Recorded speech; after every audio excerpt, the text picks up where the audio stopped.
My name is Anthony James, and I love the German Netflix show Dark. I love it so much that I started a YouTube channel to talk about it. From the start, I've been told that the Dark train won't last forever, and if I want to continue to grow on YouTube, I need to move on. Well, you know what? I don't want to move on. This show is worth more. It's worth more theories, more analysis, deconstruction, and discussion. So if you're not ready to move on either, then you're in the right place. Right here on Dark Discussions.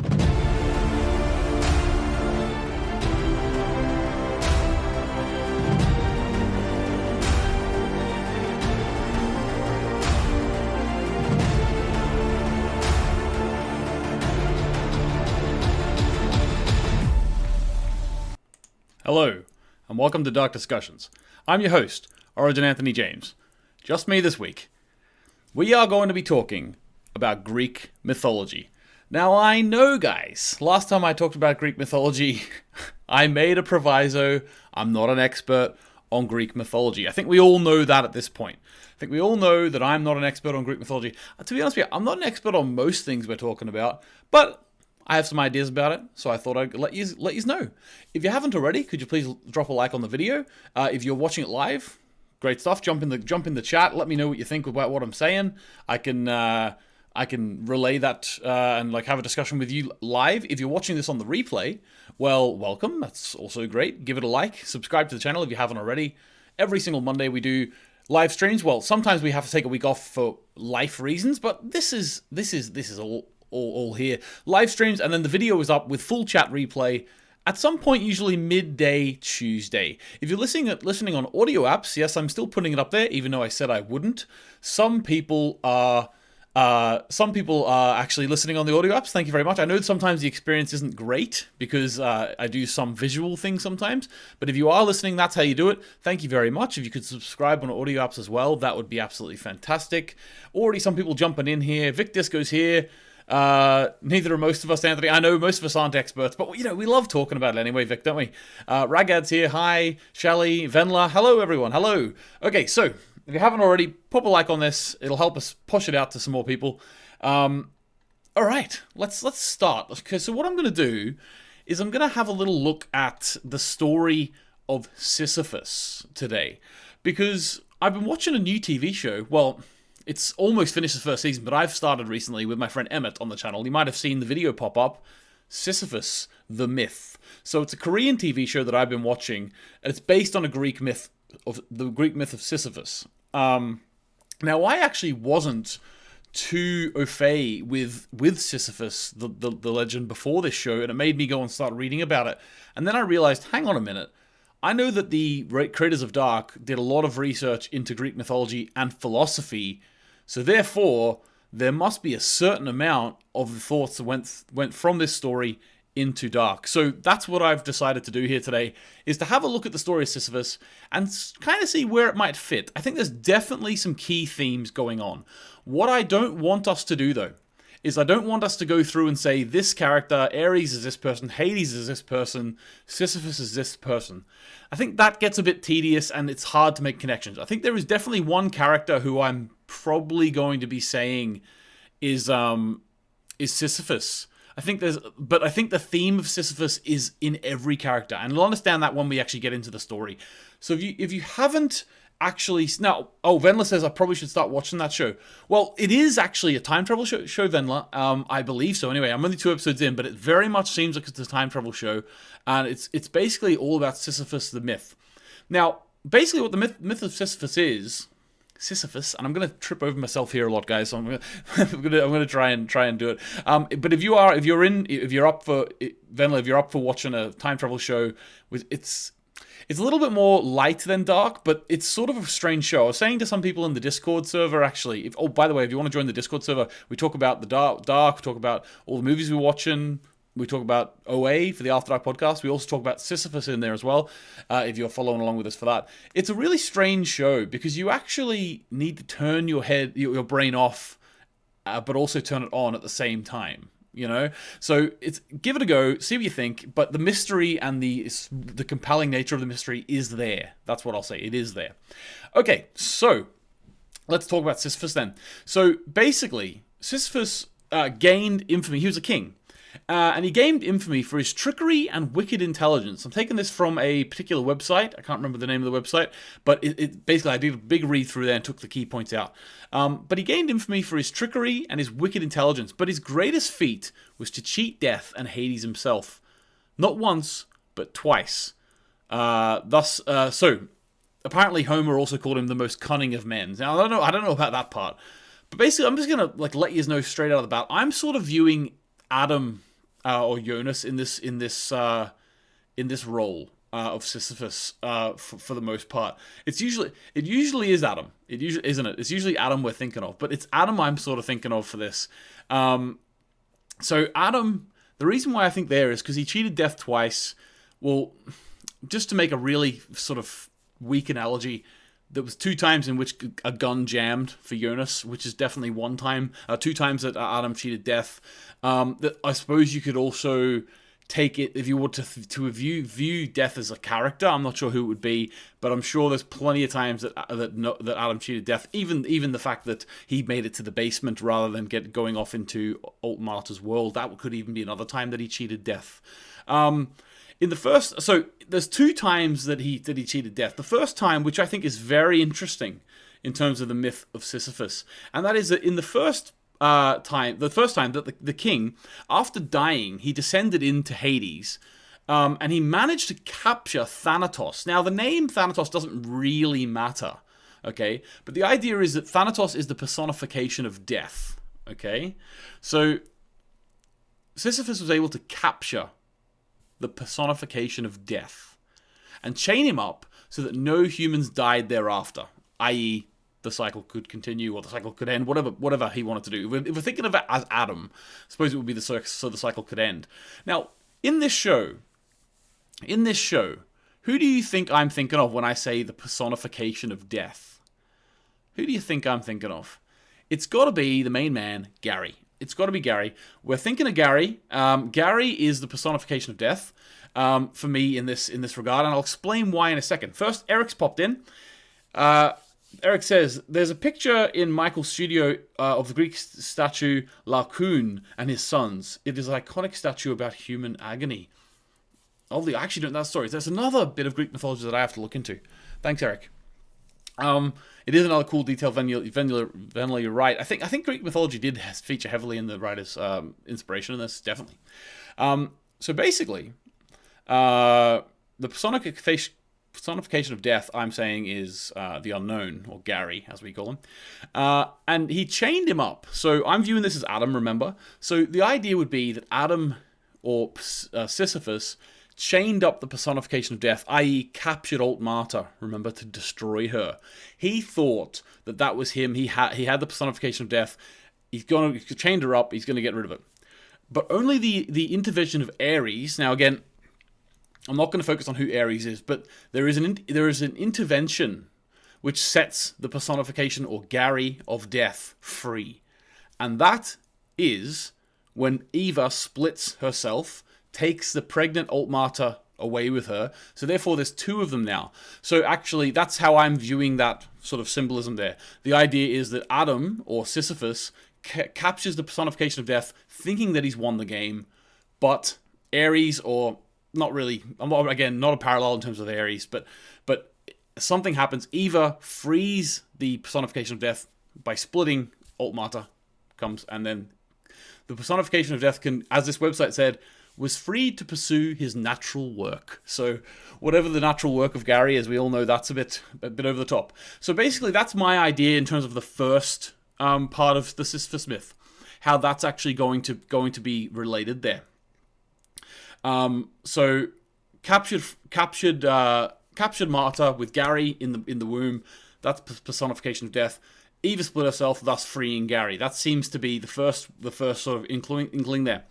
Now, the second part of that... Oh, before I get on to the second there, Venla said, another reaction channel called Gary Francis. I thought that was not as fitting. Yeah, Francis... Well, you know why I don't feel that's as fitting? It's because Francis is actually tied into the...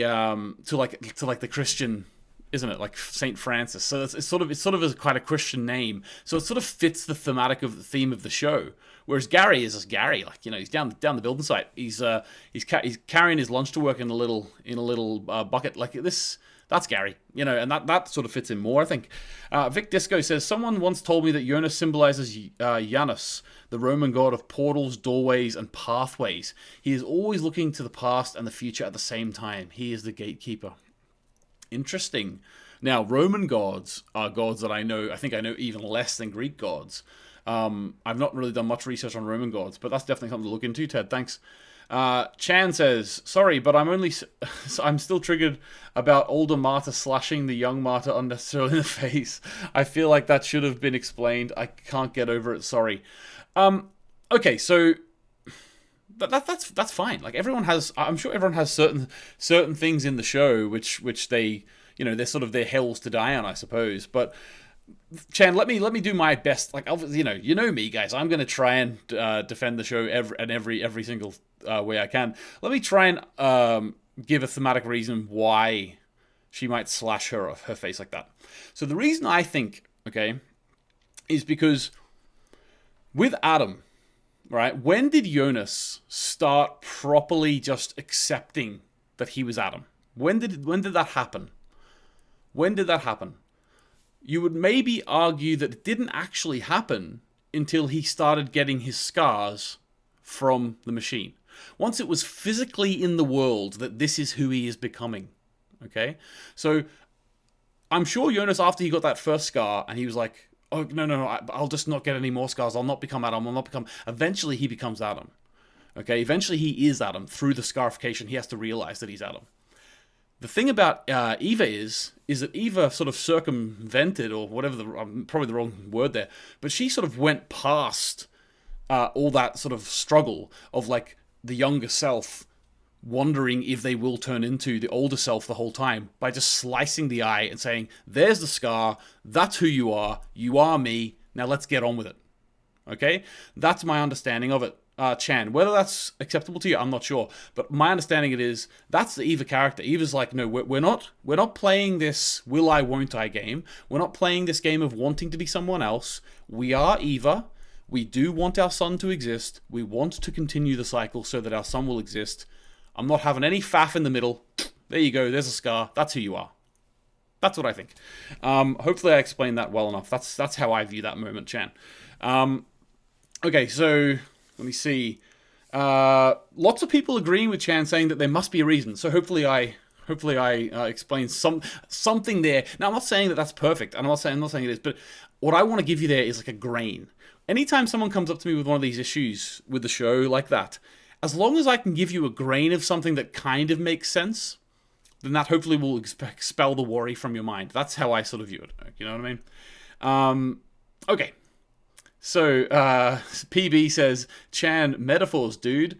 It's all self-inflicted suffering. Oh, there's another real simple way to look at it as well. It's just like self-inflicted suffering. All right, okay, cool. All right, so basically, if you don't know the myth of Sisyphus, what happens in the end, because he's cheated death a couple of times, what happens in the end is he's condemned to push a boulder. And you might notice that from the thumbnail. Push a boulder up a hill. And then it will go back down the hill. And it'll just keep going forever and ever and ever. So he pushes the boulder up the hill. And then he has to wait till it goes back down. Push it up again. And it's just like the monotonous thing. And the philosopher Camus sort of aligned this with, 9-to-5 work. Like going and doing the same thing every day. This monotonous work that never seems to end. And it's sort of like a form of torture.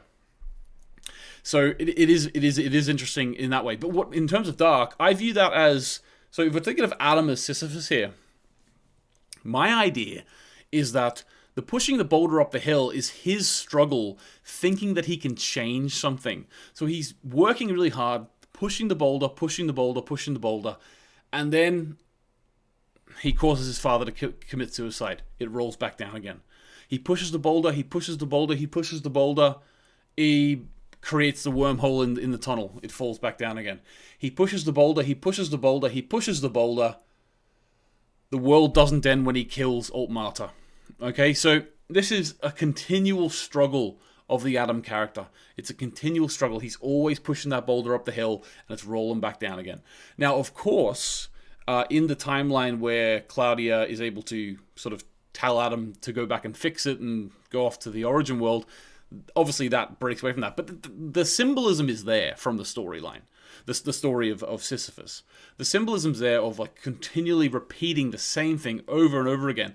Obviously there is also the overall argument of like this just like continual motion of everyone. It kind of applies to most things, but because Jonas is the one who's always trying to change things, he's trying to change it, it fails, he's trying to change it, it really applies to him most, I think.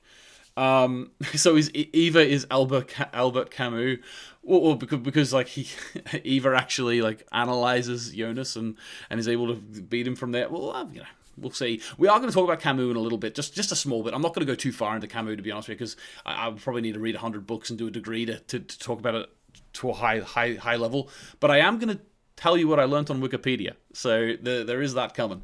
All right, so that's my idea about Sisyphus, and I think that works really well. And to be honest with you, it makes me really excited about the TV show Sisyphus that Emmett and I are covering as well, because it makes me think about that show, that clearly there's going to be similar themes in there, because the show is called that. So I'd love to see where that parallels with Dark in terms of that. I'm really looking forward to seeing that. But okay, so Camus then is a philosopher who decided to have a look at the Sisyphus myth in a bit more detail, and he sort of tied it up in this idea of absurdism. Vic has popped in and said, I was always fascinated by the Odyssey. As I have said before, yeah. I believe Stranger Jonas is Odysseus. Now, Ted, as I've told you before, I'm not 100% familiar with the Odyssey. I know some of the key moments. I've not read it. Maybe I should read it, because it seems like there's a lot going in, coming from that into this, into Dark. So it definitely is maybe something that I should do. But I'm not 100% sure. I will look up Odysseus though. Well, maybe we'll do some even more Greek mythology in Dark at some point. Because if you remember my first if you haven't watched it, my first Greek mythology video, before I started doing the live streams, my Dark discussions on Greek mythology was about the Theseus and the Minotaur, and talking about where that plays into the symbolism and stuff like that. Oh, that's okay, Vic. That's why I like doing these live, because it does take us off topic and we get to chat about certain things. I never would have talked about the Eva Scar if it wasn't for Chan there, so that's great. All right, so Camus. Camus talks about this idea of absurdity, okay? And he says absurdism lies in the juxtaposition between fundamental human need to attribute meaning to life and the unreasonable silence of the universe in response. Straight from Wikipedia, but I love that phrase. The juxtaposition between humans needing to know the meaning of life and the silence that the universe provides. And that's kind of, that's really, really kind of like the end of this show, isn't it? It made me think about the end of this show, and like we have the two worlds, Eva and Adam's worlds, that are wrapped up in this weird cycle of stuff. And then at the end of the show, it's like they don't exist anymore. Now, I think they did exist based on my previous theories that I've created, but like they aren't erased from existence completely, in my opinion. But it's all theories, like, so fair enough. But the idea of like, were their lives meaningful? Like, did they actually? Does it even matter that they existed? And the idea of it just being, it's literally just up to us to discuss. It's the exact same question of this absurdism. It's what lies in the humans' meaning, wanting to know the meaning of life in real life, like we want to know the meaning of life, and the unreasonable silence of the universe in response. It's the same as the end of this show. We are having to discuss whether their lives were meaningful. There is no definite answer because the show's done now. It's the silence in response. PB pops in with a perfectly timed, neither ever nor never. Yep, exactly. You're exactly right. Okay, so Camus. 2 more points I want to make about Camus here. Camus, now this is again straight from Wikipedia, but I need to read it to get the discussion coming. So Camus undertakes the task of answering what he considers to be the only question of philosophy that matters.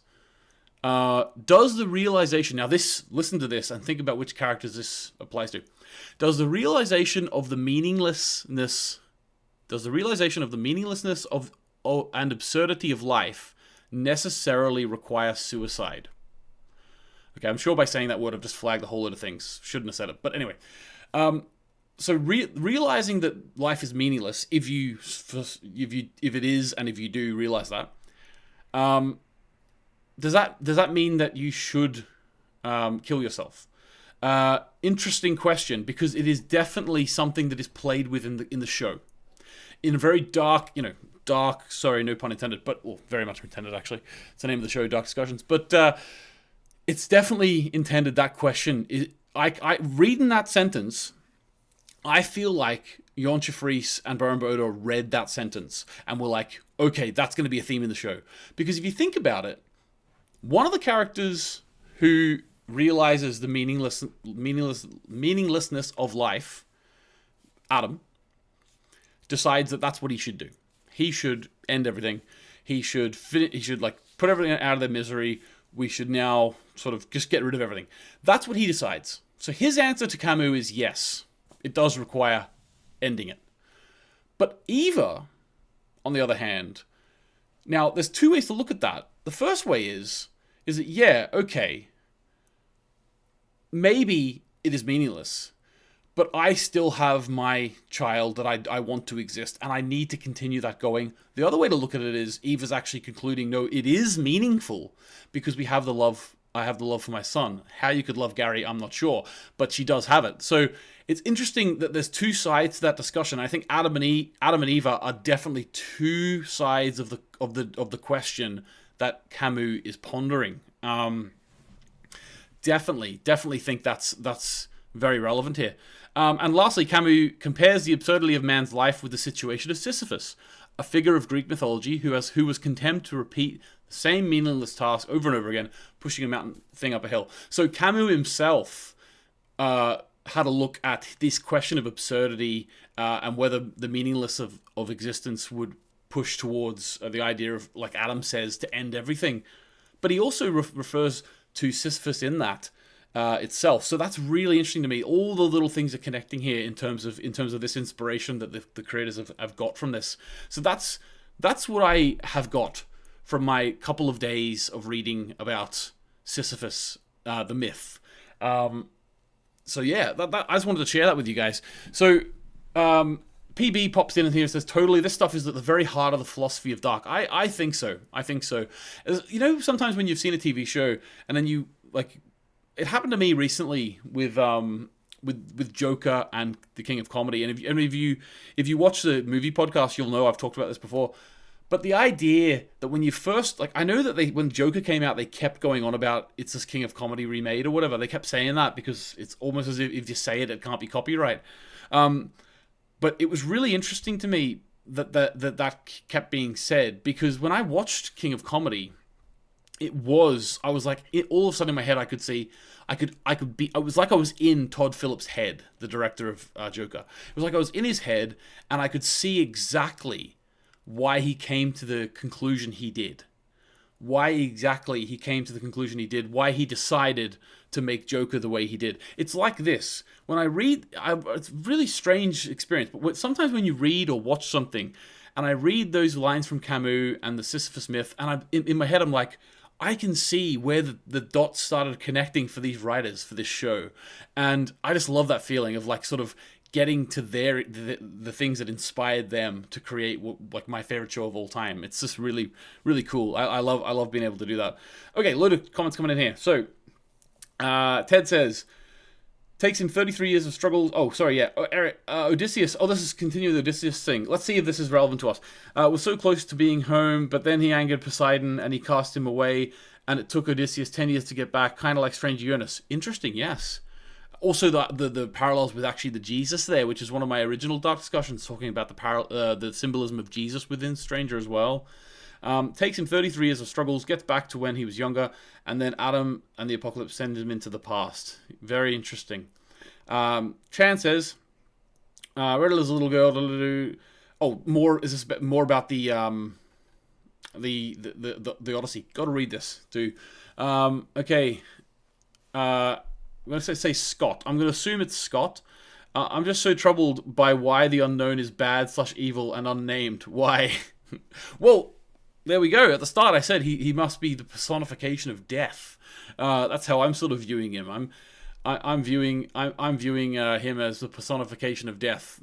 So that's how I'm sort of viewing him at the minute in terms of this Sisyphus myth. Anyway, let me see here. PB says the unknown is unnamed because he's the origin of many quotes. Quotes are oft attributed to unknown. Very, very good. Very good. I like that. Okay. Venla actually adds to that unknown question as well. Don't know why he is unnamed, but he does evil things to keep the cycle going and what his mother tells him. Yeah, he's basically a big mummy's boy. He does what his mum says. And you know what? You got to admire him for that. He's got to admire him for that. Okay, so what I thought I'd do now, because I'm not going to talk for another 15 minutes about the Sisyphus and all that, because I've basically told you all I know. I think there's a lot of symbolism there. I think there's really, really interesting sort of tie-ins. I think we can see where the writers were inspired by. But I'm going to move on to something a bit more fun now, because I realized that 25 minutes, I want this to be more sort of like 40 minutes at least.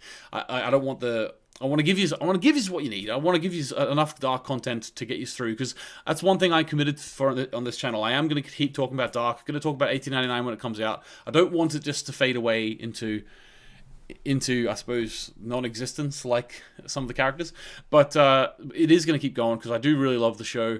So yeah, so I'm gonna give you more dark content. So here we go. All right. I don't know how to reveal what I'm going to do, but I'm going to do BuzzFeed's quiz. How well were you able to follow Dark? I have not ever done a quiz on Dark, I do not think. Now, when the show first came out, the season 3 first came out, there was a lot of quizzes, and I could really be throwing myself in the deep end here, because how funny would it be if I got like a load wrong? How funny would it be if I got a load wrong? We'll see. We'll see how I get on. Also, I will say before I get into this, the Theorizer, who is a big YouTuber, 700,000 subscribers or something like that. Venla, I think it was Venla who put this in the Discord. Join the Discord if you haven't already, guys, and give this video a like, please. But Venla put in the Discord that there's a Theorizer has made a video on Dark, and I watched it, and I enjoyed it, Venla. As you're right, there's a couple of interesting angles that the Theorizer's coming at that I haven't quite thought of myself, which was really interesting. But so go check that out. The Theorizer has actually popped up on a live stream of ours before, so that's why I'm recommending to go and watch the video, because I know the Theorizer is a true fan. Like, guys, would the Theorizer be coming and commenting in a live stream of mine if he didn't like really love the show? Like, that's how I know he's really genuine when he says that he loves it and he wanted to make a video about it and stuff. So go and check it out, give it some love, and it's just really good. I already watched it. Really high quality, as you'd expect from someone with 700,000 subscribers. They're, you know, really high quality, really high production, and just give it a go. It's really good fun. All right. Okay.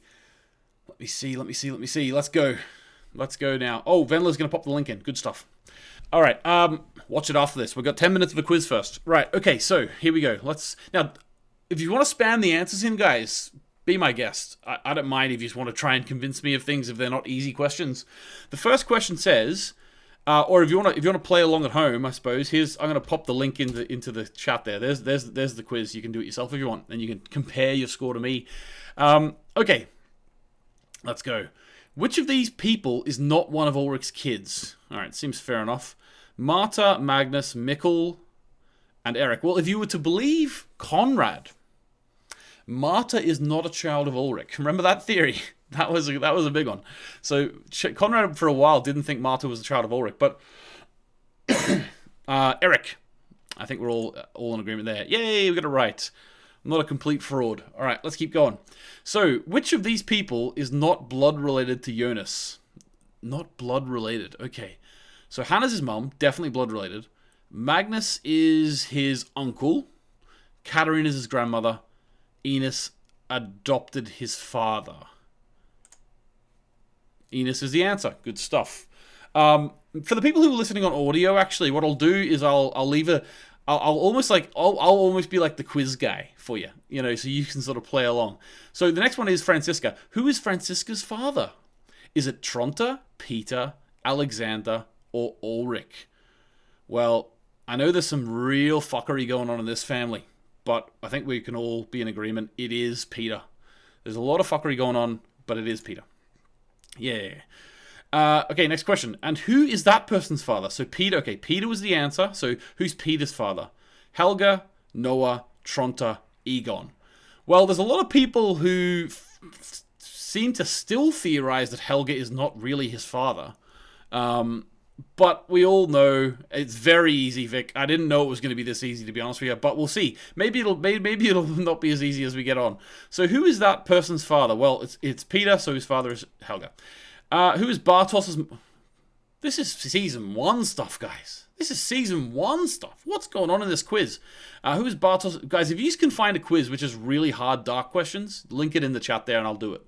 But this is the one I could find. So, okay, who is Bartos's mother? Claudia, Charlotte, Hannah, or Regina? Let me think. Regina. And who is that person's mother? Claudia. I'm not even going to respect this anymore. I'm just going to go through until we find one. Which of these men has not had an affair? Okay, so Peter with Benny, Ulrich with Hannah, and Tronte with Claudia. So Alexander. Well done. He is the main man. Old Yassin himself. Who plays Charlotte? Can you imagine doing this? Can you imagine not being able to answer these questions? Like, who's this? I'm really hope maybe at the end will they show like an average how many people got what right? Who plays Charlotte in 1986? It's just got pictures of their faces. It's that one. Who hasn't hooked up in a locker room? Katarina and Ulrich, Franziska and Magnus, Marta and Jonas. Well, like father like son, Ulrich and Magnus did, and Marta and Jonas did not. Lovely. Scott says, this is the only exam I've ever passed. Yeah. It is. What is this like? This is not even a quiz. This is nothing. Whose father founded the power plant? Helga, Claudia, Bartos. Oh, the person who wrote this quiz does not know what they're talking about. Guys, who can spot the problem here? Because I don't think... Correct me if I'm wrong, guys. I don't think Helga's father did found the power plant. Whose father founded the power plant? None of these characters. Because as far as I'm... Oh, hang on. Hang on a minute. Now, this is where we test. I'm actually... Yes. Let's see. This is the first tricky question. They got it wrong. Can we all accept, guys, that I got that question right? Whose father founded the power plant? They said the correct answer was Helga. I thought this was a stupid question because obviously Helga's father is not Bernd Doppler. Okay? I clicked Regina as the answer thinking that that it was a real double trickeroony here. They got it wrong. Interesting. Whoever did this for BuzzFeed doesn't really know what they're doing, do they? Doesn't really. It does look like a season 1 test, doesn't it? Let me just double check what the date on this was. Oh yeah, season 1 test. Okay, so actually I should have clicked Helga, because if I had looked at the date, obviously they're not going to think it's Regina. Okay, so let's bear that in mind going forward. This is we have to go back in time. This is proper dark now. We have to go back in time to get these questions right now. All right, let's put our head back in season 1 then. Which of these... Now, obviously, maybe in a future episode, then I'll try and find a quiz that's really hard. It's hard to find a quiz that's really hard when I don't really want to look at the quiz before I do it. Do you know what I mean? Like, there was no other way of doing this. I really should have looked at the date, but oh well. Which of these people never worked in the power plant? Claudia Ulrich didn't work in the power plant. Thank goodness for that. Who isn't a Wyndon police officer? So Daniel is. Ulrich is. Charlotte is. Tronte is not. Who in 2019 timeline hasn't smooched yet? What is this? Is this... Look, I don't spend much time on BuzzFeed, guys. Is this what BuzzFeed is? Is this just nonsense? Like, what is going on here? Now, okay, season 1. Okay, season 1. Who hasn't smooched yet? Bartosz and Marta. Did we see them kiss in season 1? Okay, Bartosz and Franziska has to be. Yeah. What's really weird is that they said yet. What did they know that we didn't at that point? Maybe they knew Baron and Yoncha's original plan for the show. Maybe they knew the original plan for the show. They knew that Bartosz and Franziska were going to get together eventually. Which is interesting to me. That obviously they changed that. They changed that. Which of these people is not a grandfather? Season 1, guys. Season 1. This is difficult. Tronte's a grandfather. Ulrich is a grandfather in season 1. Peter is not a grandfather in season 1. H.G. Tannhaus, we can only assume, is Charlotte's grandfather in season 1. Okay. Expertly done, apparently. Expertly done. There we go. 82% correct. I got one wrong because I didn't realize we were in season 1. Anyway, that's how it is. Okay, guys, if you can find a quiz that's better than that, or a hard one, pop it in the Discord. Sign up to the Discord if you haven't already, guys, and I'll try and do one that's better. I cannot believe that I didn't notice that was in the first season. I was almost ready to write BuzzFeed a letter and say, here, that quiz is incorrect. Regina is actually the daughter of Bernd. Helga is not the son. Very, very interesting. That was very strange quiz. I'll try and find a harder one, and if you find one, as I say, put it in the Discord. Right, guys, well, that's going to be me for this week. Thanks very much for joining me. Next week, Konrad's going to be back on. We might choose another character. I think the Charlotte discussion was really, really good. I really enjoyed that.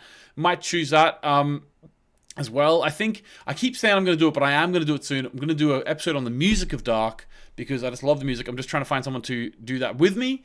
I've got a person in mind. Just need to reach out to them. So hopefully we can get that done.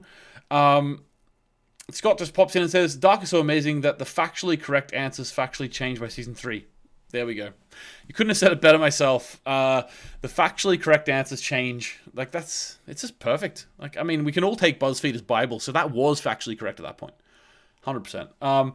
Vic, the candles. Look, are you changing your Westworld pick to the candles, Vic? Happy to do it for you. Happy to do it for you. I will actually. I keep saying I need to look up that. I have no idea about colors of candles.